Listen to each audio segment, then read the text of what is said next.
안녕하세요. 행복한 삶을 위한 여러분들의 선택을 응원하는 정재무 TV 진행을 맡고 있는 정부선 재무설계사입니다. 제가 재무설계를 하면 어 제일 하는 일 자체가 그 고객에 대해서 아는 거, 그분의 가치 기준을 조금 많이 파악을 하는데, 그 한 공간이 뭐가 있느냐면 집에 대한 부분이 있어요. 나는 집이라는 것을, 부동산이라는 것을 어떻게 보느냐. 주거 공간, 포근한 자리로 보는 분도 계시고, 재테크의 하나의 수단으로 보시는 분도 계시죠. 그리고 어떤 부분은 집이 굳이 필요하지 않다라는 가치 기준을 가지고 계신 분도 계십니다. 그래서 집에 대한 가치 기준 자체가 좀 많이 달라요. 근데 최근에 재무 설계를 하고 이런 분 저런 분 이렇게 만나다 보니까 집은 좀 있으면 이 인생을 살아가는 데 있어서 행복함을 조금 더 느낄 수 있겠다라는 생각이 좀 들었어요. 그 첫 번째 이유가요. 어 내가 집이 없잖아요. 집이 없으면 누군가에 의해서 내가 딴 곳으로 옮겨가야 되는 그런 부분이 있는 거죠. 그 첫 번째 이유가 그런 부분, 조금은 내 집이 있으면 안정적으로 행복을, 포근한 이제 휴식 공간을 가질 수 있다는 게 그 첫 번째고요. 두 번째는 자산이죠. 나의 자산, 딱 움켜쥘 수 있는 자산이 생겨서 언제나 내가 어떤 일을 할 때, 혹은 내가 갑자기 돈이 필요하거나 아니면 사업을 하거나 조금 큰 거를 하고자 할 때 요거를 담보로 해서 자금을 융통할 수 있다라는 그런 좋은 점이 있는 것 같아요. 그런 가능성, 그런 기회를 가질 수 있다라는 거죠, 내 집이 있으면. 그리고 세 번째는 요 집이 차후에 계속 살다가 차후에는 은퇴 자금으로, 은퇴에 자금이 조금 모자르면 주택연금으로도 활용할 수 있다라는 거. 요런 세 가지 이유 때문에 아파트, 내 집 마련, 내 거주하고자 하는 집을 조금 마련했으면 좋겠다라는 얘기를 많이 드려요. 뭐 솔직히 돈이 엄청 많으시고 부모님이 너 집 이거 너 해." 이렇게 하면은 문제가 없겠지만, 내가 독립을 해서, 부모님으로부터 독립을 해서 집을 마련해야 돼. 그러면 어떻게 하면 우리 아파트 구입을 체계적으로 잘 할 수 있을까? 이렇게 집을 구입하는 데 있어서 갑자기 4억 이나 5억 억이라는 거금이 없다라고 하면 중요한 것은 그 집을 마련하는 데 있어서 조금 '계단식으로 마련하는 것이 어떨까?'라고 저는 제안드리거든요. 이 방법은 어 내가 사회에 나가서 대학을 졸업하고 사회에 나오면 부모님하고 같이 살 수도 있지만 따로 살 수도 있잖아요. '나는 독립적인 사람이야.' 그래서 따로 나와 사는 거예요. 나와 사는데 거의 대부분 제일 처음 지원을 안 받는다는 전제 조건 하에요. 조건 하에 해 보면 원룸으로 많이 들어갑니다, 실질적으로. 그렇지 않은 분도 계시겠지만 원룸으로 들어가서 이 원룸에서 생활하는데, 이 원룸을 어떻게 형태로 입주를 하느냐가 조금 문제가 되는 것 같아요. 월세로 하느냐, 전세로 하느냐. 예.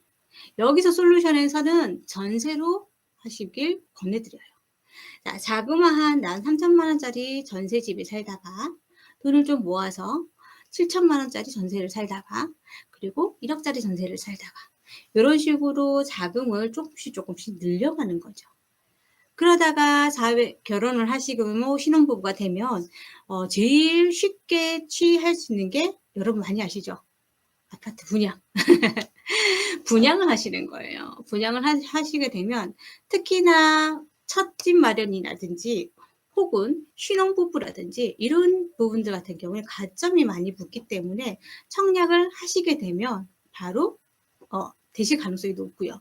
그리고 전세 자금으로 조금씩 불려놨기 때문에 이거를 기초로 해서 차후에는 조금 대출을 조금 받고도 집을 그래서 단계별로 내가 나와서 전세 3천만 원짜리 했다가 7천만 원짜리 했다가 1억 짜리 했다가, 그리고 아파트를 구입하는 형태로 하시면 제일 편안하게 하실 수 있는 방법인 것 같아요. 그리고 전세 자금을 마련하는 데 있어서 이게 근데 나는 전세 자금? 나 지금 당장 돈 없는데? 이런 분들 많잖아요. 맞아요.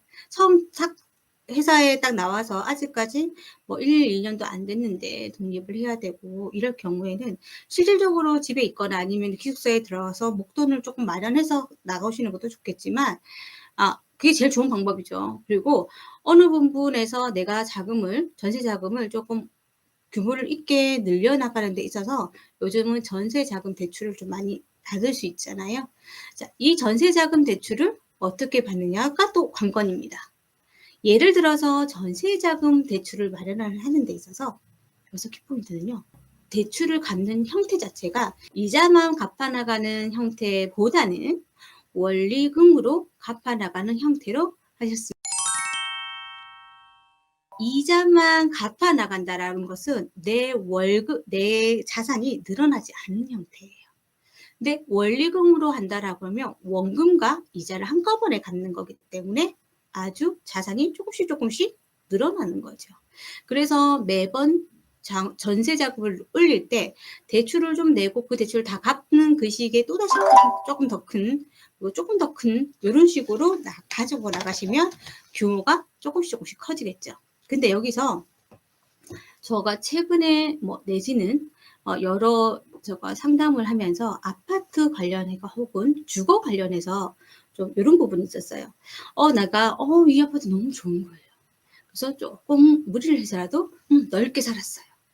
그런데 시장 상황이 변하고 해서 갑자기 주인 집에서 나가라고 해요.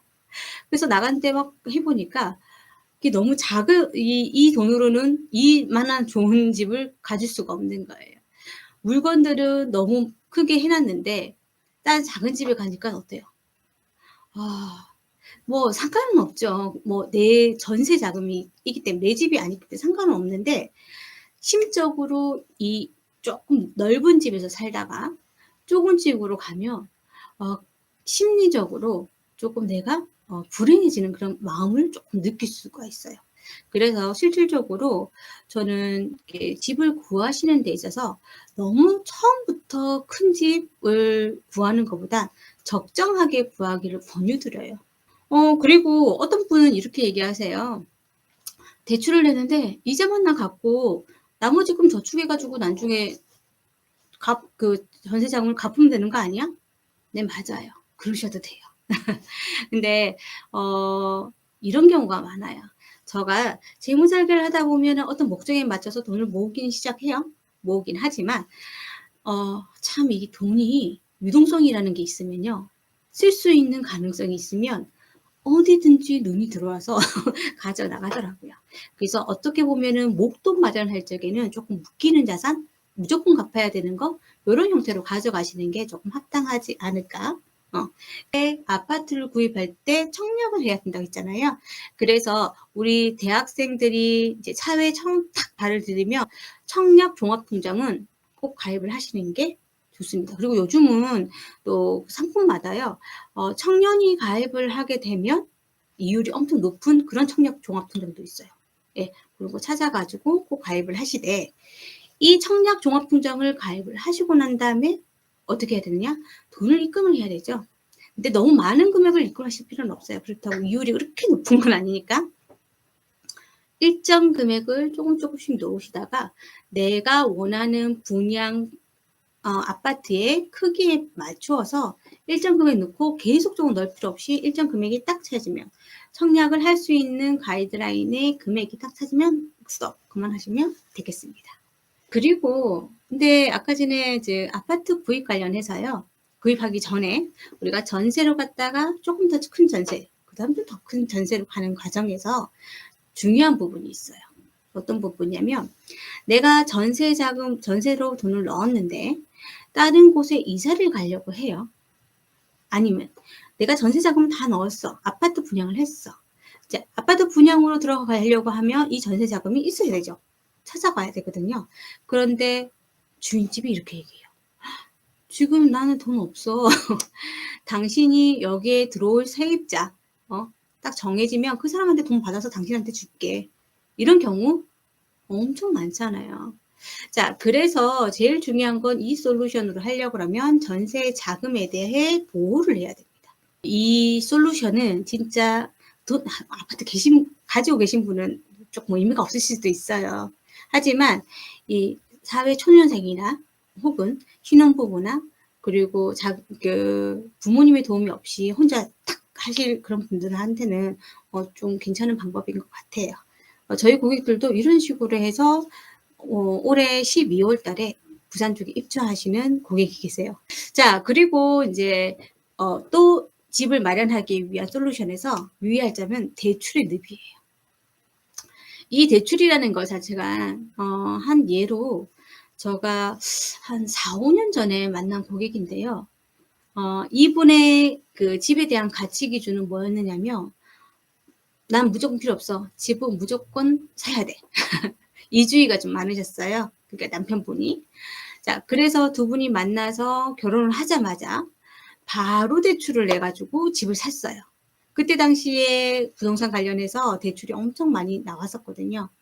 그런데 본인의 수입 대비했을 때 이 대출 감당할 수 있는 대출을 좀 넘어선 거예요. 그래서 저희 이제 재무적인 그런 부분에서 봤을 때는 내 월급에 그 매월 상환하는 내가 갚아 나가야 되는 돈은 내 월급의 한 30%를 넘으면 안 돼요. 그러면 생활이 안 돼요. 그리고 내 자산의 40%를 넘으면 안 되거든요. 근데 실질적으로 신혼부부 돈 모으는 데 있어서 이제 시작한 사람들이 아파트를 구입하려는데 40% 당연히 넘죠. 자, 넘긴 하지만 중요한 건 월 상환액은 넘진 않으셔야 돼요. 자, 그래서 오늘은 요렇게 전세 내 집 마련 솔루션에 대해서 아주 간단하게 사회초년생과 신혼부부를 위한 부분 그리고 유의사항에 대해서 안내를 해 드렸고요.